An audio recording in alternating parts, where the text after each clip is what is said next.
బీసీలను కూడా ఆర్థికంగా పైకి తీసుకురావాలన్న ఉద్దేశంతో గీత కార్మికులకి మద్యం షాపుల్లో 10% రిజర్వ్ చేశాం.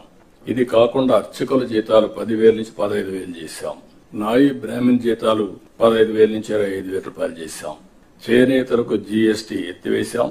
200 రూపాయలు హ్యాండ్లూమ్ కి, అదే మరిగా పవర్ లూమ్స్ కి 500 రూపాయలు పవర్ సబ్సిడీ కూడా ఇచ్చాం.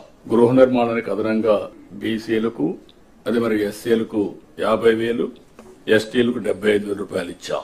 ఇమాములకు 10,000, మౌజములకి 5,000 గౌరవ వేతనం కూడా ఇచ్చేసాం, పెంచాం. అవి కూడా ఇస్తున్నాం. వెల్ఫేర్ ఎక్కడా నెగ్లెక్ట్ చేయడం లేదు. ఇక్కడ నేను మిమ్మల్ని కోరేది ప్రభుత్వం యొక్క ఇమేజ్, వెల్ఫేర్ సక్రమంగా డెలివరీ కావాలి.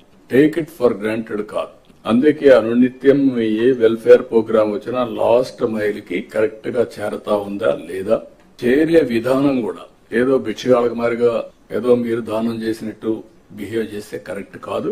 ఒక బాధ్యత తీసుకుని ప్రతి ఒక్క ఆఫీసర్ కూడా లాస్ట్ మైల్లో ఉండే ఆఫీసర్ బెనిఫిషరీకి చేర్చే విధానం చాలా ముఖ్యం. ఆ విషయం కూడా మీరందరూ కూడా హ్యూమన్ యాంగిల్ తో వాళ్ళు పనిచేయాల్సిన అవసరం ఉంది.